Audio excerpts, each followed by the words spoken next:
جو پہلے مارتے تھے غریبوں کو وہی فاروق امیرُ المومنین بنے، چہرے پہ نقاب پہنا، گلی سے گزر رہے، ایک بوڑھی اماں پریشان بیٹھی، عمر روک گئے، غلام سے کہنے لگے بوڑھی پریشان لگتی، حضور پوچھ لیتے، فرمایا اماں اندر آ جائیں، اماں کہنے لگی جاؤ دوڑو اپنا کام کرو، کہا تیری مہربانی آنے دے، جب ضد کی تو کہنے لگی آ جاؤ، حضرت عمر اندر گئے، نقاب ہے چہرے پہ، اماں کیوں پریشان ہو؟ کہنے لگی عمر سے بڑی شکایت، کیا ہوا؟ کہنے لگی بوڑھی بھی ہوں، بیوہ بھی ہوں، بے اولاد بھی ہوں، 25 دینار کا قرضہ چڑھ گیا، 3 دن ہو گئے روٹی نہیں کھائی، عمر امیر المومنین ہے، اس نے میرا حال ہی نہیں پوچھا۔ حضرت عمر کہنے لگے اماں عمر کو کیا پتا تو اس حال میں ہے؟ تو مدینے کی وہ بوڑھی عورت بھی جانتی تھی کہ جمہوریت کیا ہوتی ہے، جمہوریت کیا ہوتی ہے۔ اماں عمر کو کیا پتا کہ تو اس حال میں ہے؟ تو وہ اماں بولی، کہنے لگی کیا کہا تم نے؟ عمر کو پتا نہیں؟ تو عمر کو جا کے میرا پیغام دے دو کہ حکومت چھوڑ دے، اس کے حوالے کرے جو غریبوں کا پتہ رکھ سکتا ہے، نہ ادھر ادھر کی تو بات کر، یہ بتا کہ قافلہ کیوں لٹا؟ مجھے رہزنوں سے غرض نہیں، تیری رہبری کا سوال ہے۔ تو بہانہ کر کے سائیڈ پہ ہو گیا، بول، تو پتہ رکھ نہیں سکتا تو کیوں حکومت کرتا ہے؟ آپ کے غلام کہتے عمر دوڑ لگا کے باہر نکلے، کھانا پکا پکایا گھر سے لائے، 25 دینار بھی لائے، 2 بوریاں اناج کی کندھوں پہ رکھ لی۔ غلام کہنے لگا حضور مجھے دے دے، فرمایا وعدہ کر قیامت کے دن بھی میرا بوجھ اٹھائے گا؟ حضور میں نہیں اٹھا سکتا۔ عمر لائے، اس بوڑھی اماں کو 25 دینار دیے، 2-3 مہینے کا راشن دیا، کھانا کھلایا۔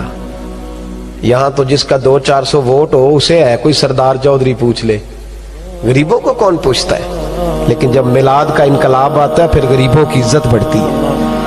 حضرت عمر اماں کے پیروں میں بیٹھ گئے، کہنے لگے اماں چل عمر کو میری خاطر معاف کر دے۔ اماں نے ایک لفظ کہا تو آپ کے غلام کہتے ہیں عمر کو اتنا روتے کبھی نہیں دیکھا جتنا عمر آج روئے۔ اماں کہنے لگی میں کوئی نہیں معاف کروں گی، میں تو بوڑھی ہوں، کسی وقت بھی بلاوا آئے گا، جب میں مروں گی نا نبی پاک میری قبر میں آئیں گے تو میں عمر کی شکایت لگاؤں گی، میں کہوں گی محبوبہ میں غریبنی، مجبور، پریشان، آپ نے اس کی ڈیوٹی لگائی تھی، اس نے میرا حال نہیں پوچھا۔ آپ کے غلام کہتے ہیں عمر اس طرح روتے جیسے بچہ بلک کے روتا ہے۔ کہنے لگے اماں اس طرح نہ کرنا، عمر بڑا کمزور ہے، بڑا کمزور ہے، وہ یہ شکایت نہ لگانا، عمر بڑا ماڑا ہے، حضور کا سامنا نہیں کر سکے۔ اماں کہنے لگی نہیں، میرا دکھ ہی بڑا ہے، میں عمر کی شکایت لگاؤں گی۔ حضرت فاروق اعظم منت کرنے لگے تو بوڑھی کہنے لگی چل تیری خاطر عمر کو معاف کیا۔ حضرت عمر کہنے لگے مجھے لکھ کے دے، اماں کہنے لگی تم لکھ دو میں سائن کر دیتی ہوں۔ حضرت عمر نے لکھا فلاں بنت فلاں عمر سے ناراض تھی، پھر عمر نے راضی کر لی۔ وہ اماں دستخط کرنے ہی لگی تھی کہ مولا علی شیر خدا آ گئے، حضرت عبداللہ ابن مسعود آ گئے رضی اللہ تعالی عنہما۔ اندر آتے ہی کہنے لگے عمر یہاں کھڑے ہو، میں سارے مدینے میں ڈھونڈ آیا ہوں، وہ ملک شام کے کچھ سفیر ملنے آئے۔ اماں فٹافٹ اٹھ گئی، ہائے یہ عمر تھا، عمر کے سامنے کہتی رہی۔ فاروق اعظم کہنے لگے نا اماں تو وعدے پہ قائم رہے، تو نے جو کیا ٹھیک کیا، سائن کر۔ اماں نے دستخط کیے تو حضرت عمر حضرت مولا علی شیر خدا کرم اللہ تعالی وجہ الکریم کو خط دے کے کہنے لگے علی گواہ کے سائن آپ بھی کر دو، عبداللہ بطور گواہ تم بھی دستخط کر دو۔ جب سائن کر گئے کر دیے تو حضرت عمر نے رکا لپیٹا اور حضرت علی کو دے کے کہنے لگے علی مجھے امید ہے میں تم سے پہلے دنیا سے چلا جاؤں گا، جب میں مر جاؤں تو یہ رکا میرے کفن میں رکھ دینا۔ میرے نبی نے اگر پوچھا عمر میری امت کا کیا کر کے آئے ہو تو میں رکا نکال کے عرض کروں گا مولا ایک بوڑھی اماں ناراض تھی، میں اسے بھی راضی کر کے آیا ہوں۔ اور بھائی میلاد انقلاب کا خدا را امیروں کا انتظار نہ کرو، غریب ایک دوسرے کے آنسو پوچھو۔ اللہ علیہ کے پاس نا ایک بوڑھی اماں اپنا بیٹا چھوڑ گئی، تو حضرت صاحب نے کو 2-4-5 مہینے رکھا، تو بعد میں اس کی اماں کو بلا کے کہا کہ تو بیوہ ہے، بیٹا تیرا یتیم ہے، میں نہیں چاہتا کہ اس کا وقت ضائع ہو، कि पढ़ने पढ़ने वाला कोई नहीं, सारे नहीं भाई पढ़ने वाले होते। अब यहाँ उलमा बैठे हैं, मैं बेअदब भी ना हो जाऊं, कुछ पूरे 8 साल लगा के भी आ जाते हैं, सनद भी उनके पास होती है, नाराज ना हो जाना, ये तो सब अच्छे लोग हैं, सनद होती है पर पता पुता कोई नहीं होता। ये आला हजरत ने लिखी है बात, सनद होती है, पूरी डिग्री होती है, उस पर कई लोगों के साइन भी होते हैं। तो बहुत सारे तालिब इल्म ऐसे होते हैं जो मदारस में कहते हैं मैं फाजल फलां हूं, लेकिन कोई शय पास, तो मौलाना सरदार अहमद साहब मुहद्दिस आज़म पाकिस्तान रहमतुल्लाह अलैह उस बूढ़ी को कहने लगे तेरा बेटा कुंद देना है, पढ़ना पढ़ाना इसने कुछ भी नहीं, तो यतीम बच्चा है, कल को तो कहेगी कि मेरे बेटे ने वक्त जाया किया तो वापस ले जा। बूढ़ी अम्मा रोने लग गई, कहने लगी मैं पढ़ाने तो नहीं लाई थी, मैं तो आपको रब का वली समझती हूँ, मैं तो नौकरी कराने लाई थी, नौकरी। हजरत अनस बिन मालिक कहते हैं मेरी अम्मा भी हुजूर की बारगाह में दे गई थी, तो हुजूर की बारगाह में ये नहीं कहा था कि या रसूलल्लाह पढ़ा दें, हाँ हाँ मैं जिम्मेदारी से बात कर रहा हूँ, ये नहीं कहा था हुजूर मुजाहिद बना दें, ये थोड़ी कहा था कि या रसूलल्लाह सल्लल्लाहु ताला अलैहि वसल्लम से मुफस्सिर मुहद्दिस मुहक्किक मुफ्ती बना दें। हजरत अनस की अम्मा कह गई थी सोनिया जब तक ये रहेगा ना आपकी नौकरी करेगा, ये घर के काम काज करेगा, ड्यूटी करेगा, हुजूर ये आपकी नौकरी करेगा। तो मेरे महबूब ने फिर दुआ कर दी, अल्लाह इसे बरकत अता फरमा। तुम समझता है खिदमत वाला खाली रह जाता है? जितना जायका खिदमत वाले को मिलता है, जो उसके नसीब में आता है, वो किसी का नसीब कहां भाई। हजरत अनस कहते हैं हुजूर ने दुआ कर दी, बरकत की। मुझे तो खेती बाड़ी आती भी नहीं थी, पर लोगों के बाग में साल में 1 दफा फल लगता था, मेरे बाग में 2 दफा लगता था। हुजूर ने दुआ कर दी, या अल्लाह इसे औलाद दे। फरमाते हैं मेरे बेटे, मेरे पोते, मेरे नवासे, मेरी बेटियां, फरमाते हैं मैं जिंदा हूं और मेरी 100 औलादे मौजूद हैं। परेशान हो गया 100 सुन के बच्चे 2 ही अच्छे, 100 औलादे मेरी मौजूद हैं। हजरत अनस बिन मौलाना सरदार अहमद साहब के पास ना छोड़ गई बच्चा, कहने लगी हजरत जी मैं को पढ़ाने के लिए थोड़ा छोड़ गई हूँ, मैं तो इसलिए छोड़ के गई हूँ कि आप मेहरबानी करें, खिदमत कराएं। तो हजरत जी कहने लगे कोई ऐसा काम ही नहीं, खिदमत वाला क्या कराऊं। कहने लगी पट्ठे पवा लिया करो जी। हम लड़ पेंदे ने, कहने ने बच्चे काम कर दें मदरसे का। हालांकि अब कहाँ बच्चे काम करते हैं, अब तो गुजर गया दौर, अब तो बच्चे काम कराते हैं। अब बच्चे भी नाराज हो रहे हैं, घूर घूर के देख रहे हैं। सही कह रहा हूं आपको, बच्चे काम कराते हैं, बच्चे कहाँ काम करते।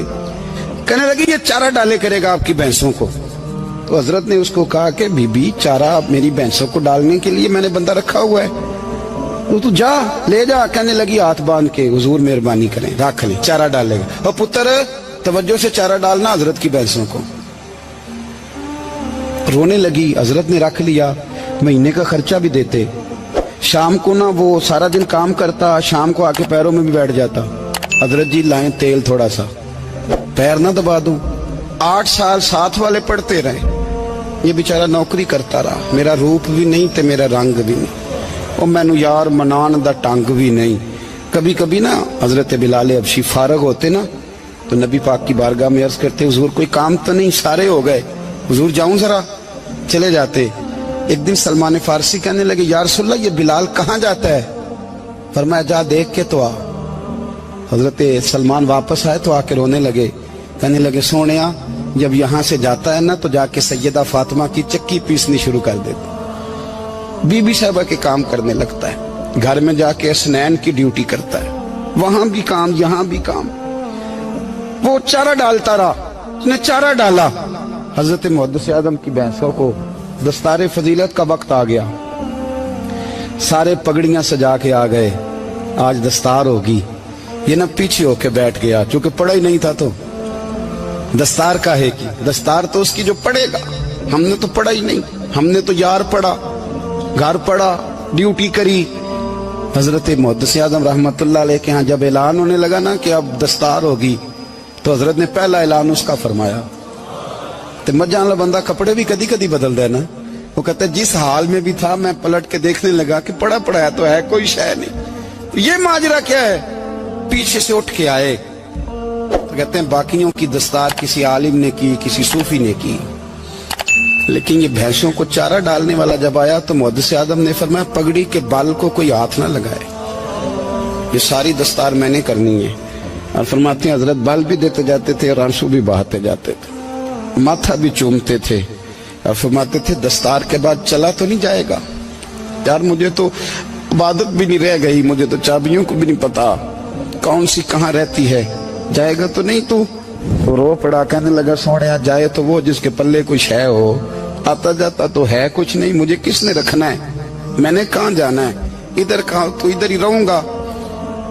उस तालिब इल्म के सारे उस्ताद भाई कहते हैं उसने दस्तार कराई, पढ़ा पढ़ाया कुछ नहीं, पर जो मसला अड़ जाता था ना, वो जो अड़ जाता था ना, वो जाके उससे पूछते थे तो किताबें खोलने की जरूरत नहीं पड़ती थी। हजरत उम्मे सलमा रदी अल्लाह ताला अन्हा कहती है, मैंने अर्ज की या रसूल अल्लाह सल्लल्लाहु अलैहि वसल्लम, मेरी बच्ची बड़ी बीमार है, तो मुझे किसी ने कहा है ये थोड़ी सी नशे वाली चीज है, ये बना के तैयार करके दो, सही हो जाएगी।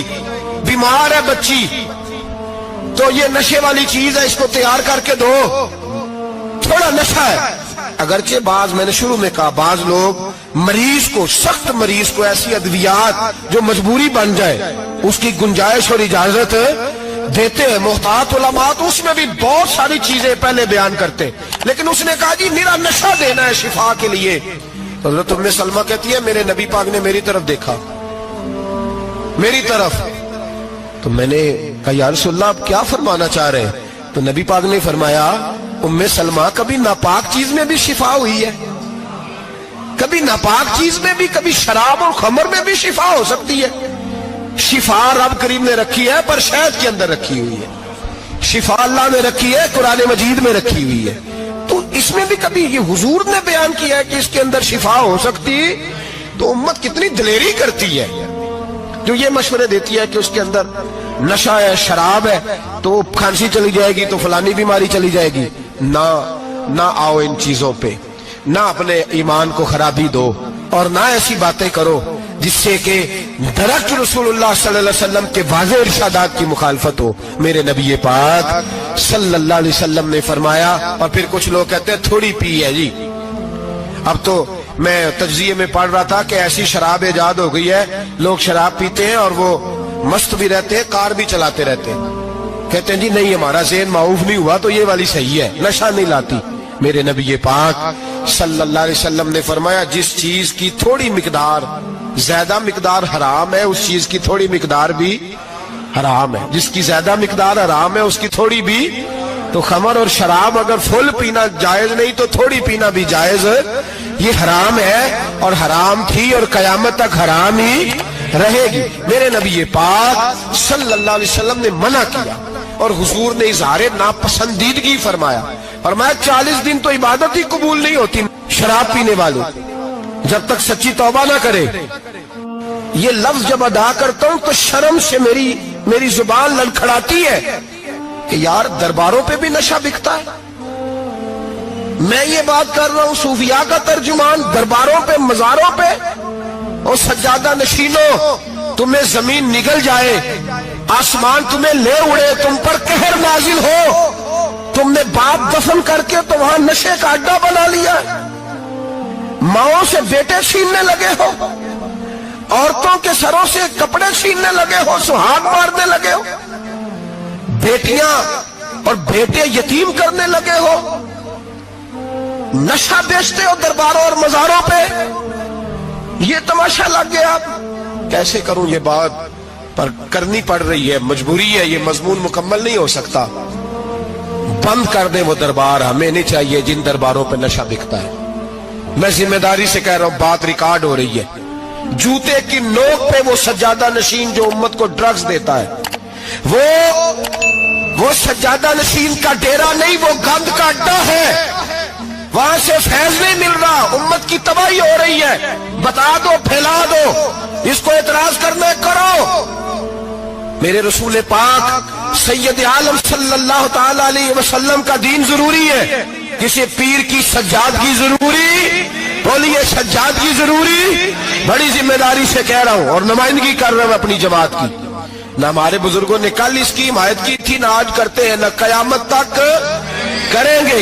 बंद कर दे वो दरबार और मजार।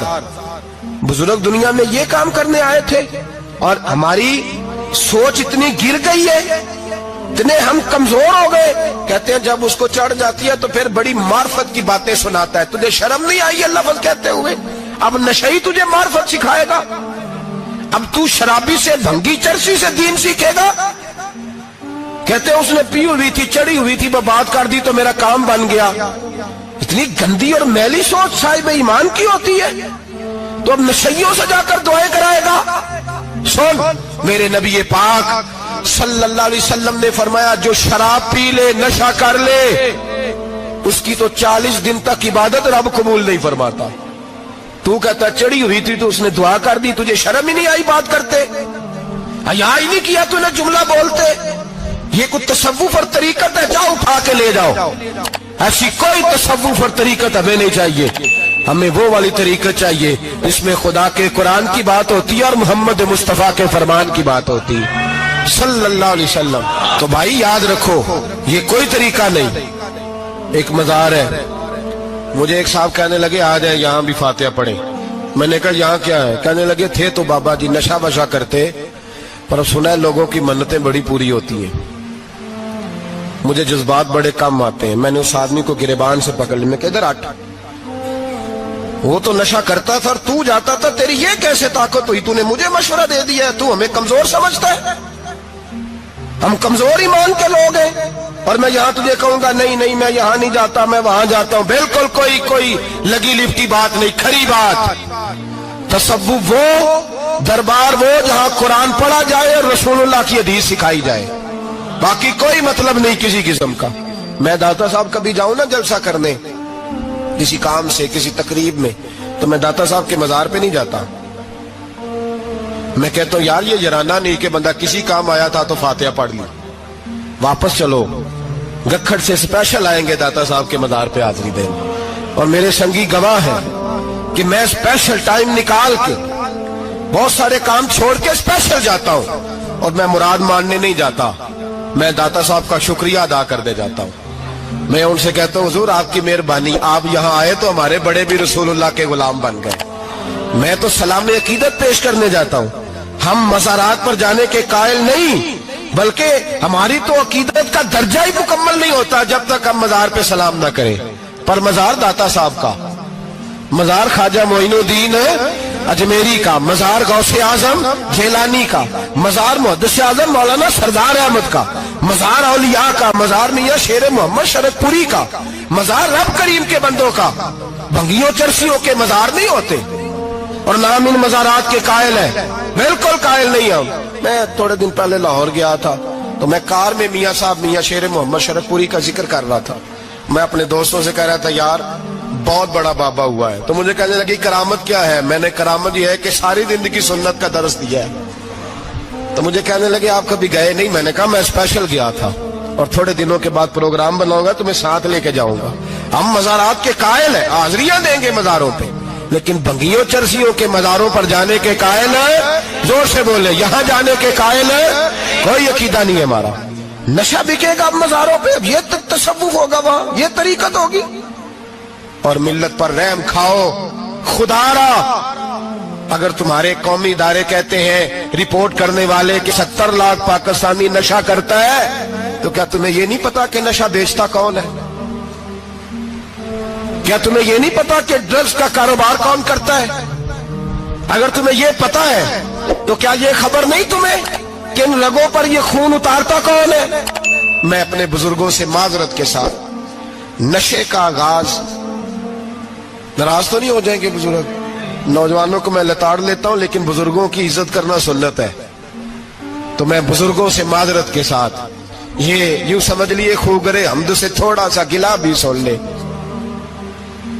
نشہ سگریٹ سے شروع ہوتا ہے، سگریٹ سے. میں تمباکو کو حرام نہیں کہتا، یہ فتویٰ نہیں دے رہا. تمباکو کا حکم وہی ہے جو مولی کا ہے، جو کچے پیاز اور لہسن کا ہے کہ آپ جب کھا لیتے ہیں تو منہ سے بدبو آتی ہے تو آپ مسجد میں آئے تو آنے سے پہلے مسواک کریں، منہ صاف کریں، پھر آپ آ جائیں. تو جائز ہے، مکروہ ہے لیکن حرام ہے. لیکن تمباکو سے آگے جب حالات بڑھتے ہیں، تجزیہ نگاروں نے لکھا ہے کہ ہمارے پنجاب کے کچھ علاقوں میں اب سگریٹ سے نکال کے نا، پہلے بھی بھرتے تھے لوگ اس میں بڑا کچھ، اب پتہ ہے کہ نیا نشہ ایجاد کیا ہے. अब उसके अंदर चर्बी भरते हैं और छिपकली को मार के सुखा के खुश्क करके उसको पीस के वो साथ नशे के मिलाते हैं, और उसका हाल ये होता है कि आदमी को ज्यादा नशा होता है, और कहते हैं वो इतना गंद है कि वो आदमी किसी को दांत भी लगाएगा तो वो बंदा भी बीमार हो जाएगा। क्या यहां लोग स्पिरिट नहीं पीते आपके मुल्क में? और हम कभी सड़क पर जाते हैं तो नशेई को देख के मजाक करते हैं, देखना मैं हारन लगाऊंगा तो गाड़ी के हारन से गिर जाएगा। लेकिन तुझे पता नहीं कि ये किसी मां का बेटा है, पता नहीं किसी बीवी का शौहर है। एक हमारे दोस्त हैं, बुजुर्ग हैं, उनका दामाद फौत हो गया, नशा करता था। तो मैं ताजियत करने उनके घर पहुंचा तो खड़े हो गए हाथ बांध के, कहने लगे हजरत साहब बाकी सारियां गल्लां छड़ दियो, सिर्फ नशे ते तकरीर करया करो। वो जब जीता था तो तब भी उसके बच्चे यतीम ही थे, यतीम ही थे। मेरी बेटी जब मेरे घर आती थी और मैं अपने पोतों के उतरे कपड़े उसे पहनने को देता था तो मेरा कलेजा फटता था। और मेरी बेटी उसकी जिंदगी में भी बेवा की जिंदगी गुजार रही थी, वो मेरी बहुओं के उतरे हुए कपड़े पहनती थी। कोई दुआ करो, कोई जलसे करो, ये लत खत्म हो जाए। और कहने लगा अब मेरे वो चला तो गया है, दादा दादी इसके पहले कोई नहीं, चचा है कोई नहीं, जब तक तो मैं जिंदा हूं इन नवासों को कोई रोटी का लुकमा कोई कपड़ा मिल जाएगा। लेकिन सोचता हूं मैं बूढ़ा हूं, मर गया तो इनको कोई पूछेगा भी नहीं, कौन इनकी खबर। इतना जुल्म इस कौम से, इतनी ज्यादती, और आराम से लिखकर लोग गुजर गए कि ये 70 लाख है, इनका दर्द तो समझो, तकलीफ तो समझो। 7 फुट का सोना जवान और नशे का आदी है तो किसी नाली में पड़ा हुआ है। और मैंने कहा उस कौम के साथ इससे बड़ा भयानक मजाक क्या होगा। कोई दानिशवर था बड़ा जालिम, उस जालिम से कोई मशवरा लेने आया, उसने आके कहा तू बड़ा जालिम है, बड़े कड़वे मशवरे देता है, मेरा एक दुश्मन है, मैं उससे बदला लेना चाहता हूं, मेरा दिल करता है उसका बच्चा कत्ल कर दूं ताकि वो तड़पे। तो जालिम ने कहा उसे कत्ल न कर, वो तो उसका बाप 2-4 महीने रो के चुप कर जाएगा। फिर मैं सख्त सजा देना चाहता हूं, मशवरा दे। तो उसने कहा उसके बच्चे को नशे पे लगा दे, जिसका बच्चा नशा करेगा वो बाप रोज मरेगा, रोज जिएगा, वो मां रोज मरे जिएगी, नशे पे लगा दे। इस कौम के साथ सबसे बड़ा जुल्म ये हुआ कि मिल्लत का जवान नशे पे लग गया, ड्रग्स पे लग गया। इतने तबाह हालात हुए कि जवान चढ़ती जवानियां, अम्मा ने किताब दे के भेजा था, और कॉलेज से वापस आए तो नशे के टीके हाथों में पकड़े हुए, टीके। और आपके इस मुल्क के इस्लामाबाद में एक दिन मीडिया ने वो खबर भी वायरल की और वो चीज भी दिखाई लोगों को। 3 महीने का बच्चा लेके नशई सड़क पे आ गया, उसने कहा मेरा नशा खत्म हो गया, मेरा बच्चा खरीद लो, 2 पुड़ियां दे दो। तो वहां बीबियां जो सुन रही थी वो भी चीखे मार के रो रही थी। ये जुल्म किया इस कौम के साथ, और करप्शन की लानत ने इजाजत दी सप्लाई करने वालों को कि गली गली भेजे, गली गली। इन्होंने कुछ थोड़ा जुल्म नहीं किया इन हुक्मरानों ने। और हमारी ऑपोजिशन, उसको न सिर्फ इतना पता है कि ये जाए और हम आए, इससे ज्यादा कोई गर्ज नहीं। भाई करप्शन के खिलाफ निकले हो तुम, नशे के खिलाफ किस दिन निकलोगे? जुए के खिलाफ किस दिन? कौम तो मर रही है नशे से, इसके खिलाफ मैदान में कब आओगे? सिर्फ इतना है कि ये जाए और हमारी बारी आए, इससे ज्यादा कुछ नहीं। जितने मुजरम वो है उतने ही तुम बनते जा।